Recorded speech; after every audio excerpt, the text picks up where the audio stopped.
નમસ્કાર ખેડૂત મિત્રો, હું રમેશ રાઠોડ, વિષય નિષ્ણાત પાક સંરક્ષણ, કૃષિ વિજ્ઞાન કેન્દ્ર ગીર સોમનાથ.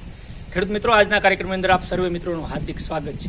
મિત્રો, આપણને ખ્યાલ છે કે સોશિયલ મીડિયાનું માધ્યમને ખેતીમાં એક પૂરક માધ્યમ બનાવી અને ખેતીની અંદર આવતા દિવસોમાં વૈજ્ઞાનિક અભિગમ સાથેની ખેતી કેમ થાય એવા આપણા પ્રયત્નો છે. અને એક અહીંથી આ પ્લેટફોર્મ ઉપરથી હું ટેકનિકલ માહિતીઓને તમારા સુધી પહોંચાડવાનો અને તમને એનાથી માહિતગાર કરવાનો પ્રયત્ન કરું છું.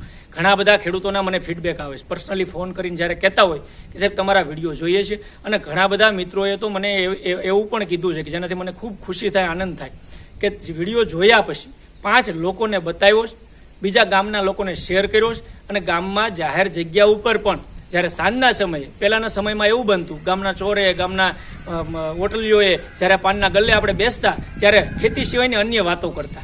આજ વાતાવરણ બદલાય છે. આજની યુવા પેઢી અથવા જે પ્રગતિશીલ ખેડૂતો છે એ જ્યારે આવા પ્રકારની ટેકનોલોજીના વિડીયો અથવા સોશિયલ મીડિયાના માધ્યમથી સારી માહિતી મળે છે ત્યારે બેસી અને વિડીયો શરૂ કરીને 5-10 લોકોને બતાવે છે અને એ લોકો પણ એનાથી માહિતગાર થાય. એ પણ ધીમે ધીમે એના ફોન દ્વારા જોવાનું શરૂ કરે, બીજાને આપણે માહિતગાર. એટલે મિત્રો, આ મફતનું કાર્ય છે અને આ કાર્યથી આપણા આવતા દિવસોમાં ખેતીમાં એક હકારાત્મક સુધારો આવશે. એટલે તમારી અને મારી સૌની ફરજ છે સારી બાબતોને લોકો સુધી પહોંચાડીએ. જેમ ખરાબ કોઈ ન્યૂઝ આવે અને ફટાક દઈને ફેલાઈ જાય છે, એને ફેલાવવા માટે કોઈ પ્રયત્ન કરવા પડતા નથી. આ સોશિયલ મીડિયામાં અશ્લીલ બાબતો કે જેને કહેવાય કે આપણી જે સંસ્કારની વિરુદ્ધની બાબતો છે, આપણી હિન્દુ સંસ્કૃતિ કે આપણા જે ઋષિકાળની સંસ્કૃતિની વિરુદ્ધની બાબતો છે, અપશબ્દો બોલવા, ખરાબ વાતો કરવી, એ બાબતો તમે જોતા હશો કે એવા પ્રકારના સોશિયલ મીડિયામાં એવા કન્ટેન્ટોને ખૂબ સારો પ્રતિસાદ મળે. લાખો નહીં, કરોડોમાં એના વ્યૂ આવે છે. શું કામ આવે છે? કારણ કે એ દિશામાં આજનો યુવા વર્ગ અને આપણી આજની પેઢી તરફ વળે છે. તો એવા નકારાત્મક વાતાવરણની સામે આપણે સૌએ આ ખેતીના માધ્યમની અંદર હકારાત્મકતા લાવી છે. જ્યાં તમે મળો, સારા પ્રસંગોમાં મળો, કોઈના બેસણામાં મળો, કોઈની કથામાં મળો, કોઈના લગ્ન પ્રસંગમાં મળો, ગામના હોટલે બેસો, નવરા હોય ત્યારે વાડીએ બેઠા હોય, 5 મિત્રો ભેગા થયા હોય, સગા સંબંધી હોય, ત્યારે એવી ખેતીની જ વાત કરો. ભાઈ, તમે આ વર્ષે કઈ મગફળીની વેરાયટી લઈ આવ્યા, ક્યાંથી લાવ્યા, કોની માહિતી લ્યો છો, કોણ તમને માહિતી આપે છે, ક્યાં ખાતરો, ક્યાં દવા. આ જ્યાં સુધી ખેતીમાં નહીં કરો ત્યાં સુધીમાં ખેતીમાં ક્યારેય પ્રગતિ નહીં થાય. દરેક લોકો પોતપોતાની રીતે પ્રયત્નો કરતા હોય, સરકારશ્રીના જુદા જુદા વિભાગો કરે, સબસિડીની યોજનાઓ કરતા હોય, ટેકનિકલ માહિતી આપવાવાળા કરતા હોય, પ્રાઇવેટ કંપનીઓ કરે, પ્રાઇવેટ પેઢીઓ કરે, વેપારીઓ કરે, એ પોતપોતાના અલગ અલગ રીતે પ્રયત્નો કરતા હોય. કોઈ સારા, કોઈ નબળા, બધું જ એમાં આવતું છે. પણ હું તો તમને એવું કહું છું કે એક માણસે પોતાનું વ્યક્તિત્વ સુધારવું હોય, પોતાનામાં કંઈક ચેન્જીસ લાવવો હોય તો આપણે જ કરવું પડે. મારું કામ કોઈ બીજા કરી દે એ વાતમાં ક્યારેય મારી પ્રગતિ થાય નહીં. તો ખેતીમાં આપણે નવું કરવું છે, નવી પ્રગતિ તરફ જવું છે. તો આ પ્રકારના કન્ટેન્ટોને, સારા જે પણ માધ્યમો છે, સારી માહિતી આપવાવાળા લોકોને તમે જન સુધી પહોંચાડો. તમારા ગામની જવાબદારી, તમારા ગામનું નથી કહેતો, તમને તમારા 5-10 લોકોની જવાબદારી શીખવાડો. દરેક ગામની અંદર આવા 5 લોકો ખાલી ઊભા થાય તો ગામના 50 લોકો સુધરે. અને મને કહો, ગામમાં સારા 50 સારી ખેતી કરતા ખેડૂતો ઊભા થાય તો આ આપણું જે ગુજરાતની વાત કરીએ, આપણા જિલ્લાની, તાલુકાની, સમાજની કે ગામની ખૂબ સારી પ્રગતિ અને ખેતીમાંથી સારી પ્રગતિ આપણે કરી શકવાની ક્ષમતા ધરાવીએ છીએ. આપણી પાસે પોટેન્શિયલ છે, પરંતુ આપણે ઘણી વખત ખેતીને માનસિક રીતે અથવા આપણે માનસિક રીતે એવી ભાંગી નાખી છે અથવા એવી નબળી માની લીધી છે. એ જ આપણી મોટી મૂર્ખામી છે અથવા ભૂલ છે. હું એવું માનું છું કે આ માધ્યમોને સારી રીતે જો ઉપયોગ કરતા થઈએ તો ઘણા બધા ખેડૂતોએ આ માધ્યમોનો ઉપયોગ કરીને ખૂબ સારી જગ્યા સુધી કે સારા લેવલ સુધી પહોંચ્યા છે. એવા ઘણા ઉદાહરણો છે. તો એમાં આપણે પણ સામેલ થઈએ. તો મિત્રો, મારે આજના વિડીયોની અંદર જે વાત કરવી છે એ વાત કરવી છે કપાસની અંદર આવતી ગુલાબી ઈયળની. કપાસની ગુલાબી ઈયળને અટકાવવા માટેના આગોતરા પ્લાનિંગના પગલાં શું હોઈ શકે? ખેડૂત મિત્રો, આપણે ક્યાં ક્યાં ભૂલ કરીએ છીએ? ખૂબ સામાન્ય બાબતો જે બિન ખર્ચ, જેને કહેવાય ખર્ચ એટલો નથી થતો અને 100, 200, 500 રૂપિયાના ખર્ચ સામે સારો ફાયદો થતો હોય એવી ટેકનોલોજી કેમ નથી વાપરતા?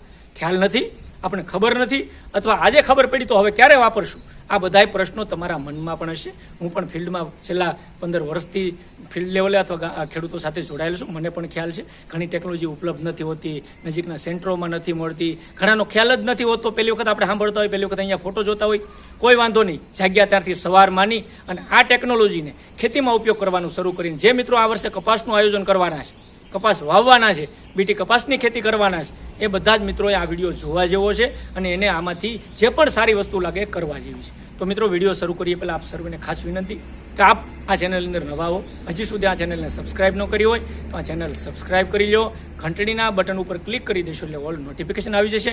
તમામ પ્રકારના વિડીયો તમને મળતા થઈ જશે. અને ત્યારબાદ વિડીયો પૂરેપૂરો જોઈને જો તમને ગમે તો એને લાઇક આપજો, એટલે અંગૂઠાના નિશાન ઉપર ક્લિક કરી દેજો.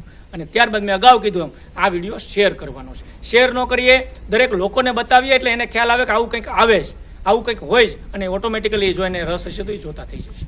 તો મિત્રો આટલું કામ આ ખેતીને આપણે સૌએ સાથે મળીને ઉપર લઈ જવા માટે બધાએ કરવું પડશે. કોઈ 5 વ્યક્તિ 10 વ્યક્તિ પ્રયત્ન કરશે અને થઈ જશે એવું શક્ય ખેતીમાં નથી. કારણ કે ગામ દીઠ આવા 5, 10 લોકો આપણે ઊભા કરવા પડશે, જે બિનસ્વાર્થપણે પ્રમાણિકપણે કંઈક નવા હકારાત્મક સુધારા લાવવા માંગતા હોય એવા લોકોની ફોજ મોટી ઊભી કરવી જોઈએ. તો જ જે નકારાત્મક શક્તિઓ છે, જે ફક્ત દલાલો છે, વેચવાવાળા છે, એના સ્વાર્થ માટે લડે છે, એવા લોકો તરવાઈ જશે અને ધીમે ધીમે એક સારો હકારાત્મકતાનો માહોલ ખેતીની અંદર ઊભો થશે. તો એ દિશામાં આગળ જવાની જરૂર છે. મિત્રો, બીટી કપાસનું વાવેતર કરીએ એટલે આમ તો ઘણા વર્ષોથી વાવીએ છીએ. કોઈને કેમ વાવેતર કરવું, કેમ ખેતી કરવી એની શીખવાડવાની હવે જરૂર ન હોય, કારણ કે 2005 પછીથી લઈ અને પછી એટલા 20 વર્ષનો ગાળો બીટી કપાસમાં આપણે ગયો છે. 20 વર્ષ એટલી ખેતી આપણે બીટી કપાસની કરી. બિયારણો, ખાતરો, દવાઓ, એની પદ્ધતિઓ ઘણું બધું આપણે જાણીએ છીએ. પરંતુ આ ગુલાબી ઈયળનું જ્યારથી ગ્રહણ લાગ્યું, છેલ્લા 7-8 વર્ષથી જ્યારથી ગુલાબી ઈયળ એની અંદર ગ્રહણ લાગ્યું છે, ત્યારથી ખેતીમાં બીટી કપાસથી ઘણા બધા ખેડૂતો વિમુખ પણ છે. એને જ્યારે કપાસનું નામ પડે તો એને ડર લાગે છે. બીજું એક ઘણી વખત ઘણા બધા મિત્રોની કોમેન્ટ પણ આવતી હોય ભાવ, કે બજાર ભાવનું જે ખાસ કરીને આખા વૈશ્વિક દ્રષ્ટિએ જ્યારે કપાસનો પાક થતો હોય ને આપણા ભારતની અંદર પણ ખૂબ મોટા વિસ્તારમાં વાવેતર થાય, અર્થકરણમાં પણ એનો ખૂબ મોટો રોલ છે. તો આ કપાસનું જે ભાવ છે અને ગુલાબી ઈયળ, આ 2 વસ્તુએ ઘણી વખત કપાસને ખેતીને ગ્રહણ લગાડ્યું છે. પણ મિત્રો, અહીંયા આપણે ટેકનિકલ બાબતની વાત કરવી છે. આ કપાસની અંદર ગુલાબી ઈયળને અટકાવવા માટેના આગોતરા પ્લાનિંગના પગલાં ક્યાં ક્યાં હોય છે? પહેલાં તો ખાસ કરીને જે પણ ખેતી કપાસની કરીએ છીએ, તો કપાસની ખેતીમાં ગયા વર્ષે જો ગુલાબી ઈયળનું તમને ક્યાંય નુકસાન દેખાણું હોય, ગુલાબી ઈયળ હોય તો એના કોશેટા હજી જમીનની અંદર હશે. તો એ કોશેટાઓને માટેની પદ્ધતિઓ પણ કરવી જોઈએ. એટલે આપણે ખેડ કરી અને જમીન તપવાની વાત કરતા હતા, પણ એ કદાચ 3 સિઝન પાક લેતા એના માટે શક્ય ન બનતું. બીજી બાબત જે મહત્વની આવે તો વાવેતરનો સમય.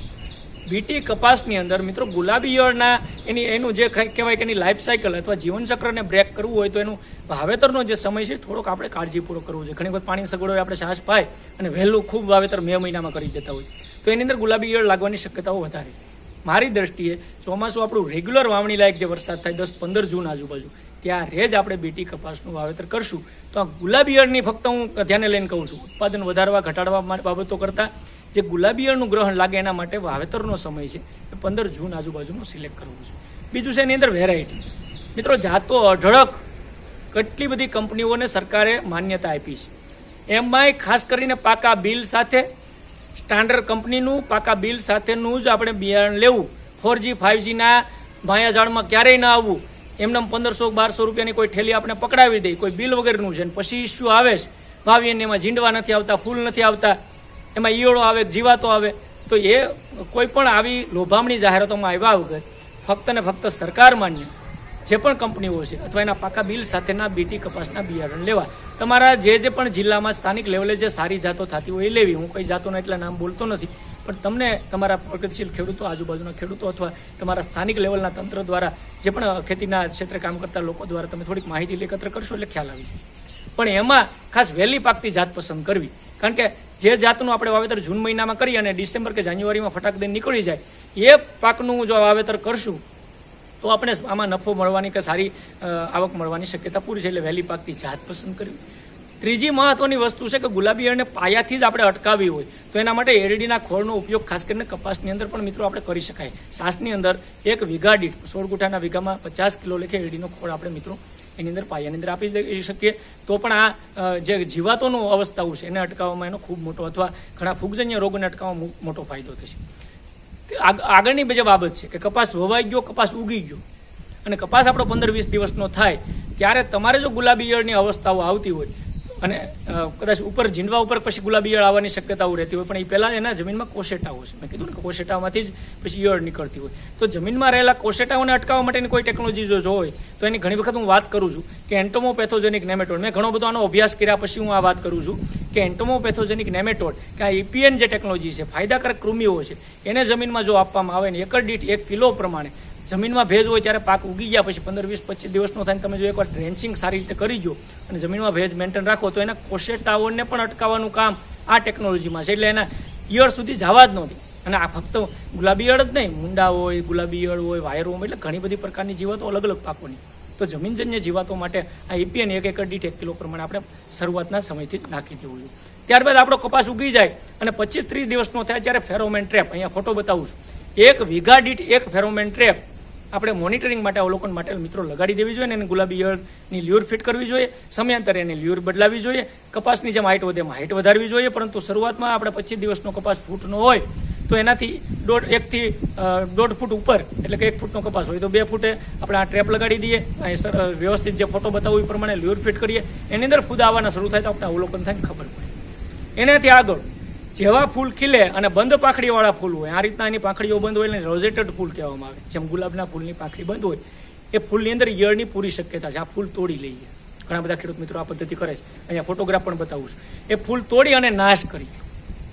અને એનાથી આગળ મિત્રો જ્યારે કપાસ 25-30 દિવસનો થાય, શરૂઆતની અવસ્થામાં ડોઝ મારવાનો થાય, કોઈ પણ રાસાયણિક દવાઓ કરતાં જૈવિક 2 દવાઓ ખૂબ સારી છે. એક તો બિવેરિયા બાઝિયાના નામની જૈવિક જંતુનાશક દવા, 1 પંપની અંદર 100 ગ્રામ લેખેન નાખીને ઘાટો છંટકાવ સાંજના સમયે ભેજોચાર કરીએ. અને બીજી છે એઝાડેક્ટિન 1500 ppm, 1 પંપની અંદર 60 ml નાખીને વારાફરતી છંટકાવ કરીએ. જીવાતોની જે અવસ્થા અને ગુલાબી ઈયળની જે અવસ્થાઓને અટકાવવા માટે આ ખૂબ સારું કારણભૂત છે. એના સિવાય ઘણી બધી કેમિકલ દવાઓની આપણે ભલામણ કરી, સમયાંતરે કેમિકલ દવાઓ ઉપયોગ કરવી જોઈએ. પણ મેં આ વિડીયોની અંદર જે તમને વાત કરી, ઉપરથી જૈવિક દવાઓનો સ્પ્રે અને ખાસ કરીને નીચે જે EPN જેવી ટેકનોલોજી, EPNનો ઘણી વખત ઉપરથી પણ ઘણા બધા મિત્રો ઉપયોગ કરતા હોય. તો સામાન્ય રીતે ઓછા પ્રકારની જીવાતો અથવા ગુલાબી ઈયળની અવસ્થાઓને માટે એકાદ ડોઝ તમે ઠીક છે 50 ગ્રામ લેખે પંપમાં ઓગાળી સારી રીતે મારી શકો. પણ બેસ્ટ પદ્ધતિ છે કે સોઇલ એપ્લિકેશન, જમીનમાં એના જે જીવાણુની અવસ્થા છે, જે જીવાતોની અવસ્થા છે અટકાવવા માટે ખૂબ સારું કારણભૂત છે. તો આ પ્રકારની જે ગુલાબી ઈયળ માટેની થોડીક સ્ટ્રેટેજી છે એ અગાઉથી બનાવવી પડે. અને એટલું કરીએ તો આપણે ગુલાબી ઈયળ માટેના ફેરોમેન ટ્રેપ લગાડતા જ નથી. આપણે મોટા ભાગે વાવેતરનો સમય, વહેલી પાકતી જાતો, અમે જે તમને ખાસ કરીને જૈવિક નિયંત્રકોની વાત કરી એ નથી કરતા. ઘણી વખત નોન બીટી, હવે તો મિક્સ કરીને સાથે આપવામાં આવે તો નોન બીટીનું પણ વાવેતર કરવાની ભલામણ વર્ષોથી આપણે કરતા. તો નોન બીટીનું પણ વાવેતર બોર્ડરની લાઇનમાં કરવું જોઈએ. તો આ બધી જે પદ્ધતિઓ છે એ કરશું તો આવતા દિવસોમાં આ કપાસ છે એને ફરી પાછું સફેદ સોના તરીકે ઓળખાવી શકશું, સારું કપાસનું ઉત્પાદન લઈ શકશું અને સારું આર્થિક વળતર પણ મળશે. તો મિત્રો આની અંદર કાંઈ પણ પ્રશ્ન હોય તો મારા નંબર નોંધી લેજો, 95 58 29 48 28. આ નંબર ઉપર કોલ પણ કરી શકશો, વોટ્સએપ પણ કરી શકશો. તો આજના વિડીયોની અંદર એટલું જ. ફરી પાછા મળશું નવા વિષય સાથે, નવી માહિતી સાથે. ત્યાં સુધી મને રજા આપશો. આપ સર્વે મિત્રોનો ખૂબ ખૂબ આભાર, ધન્યવાદ, થેન્ક યુ.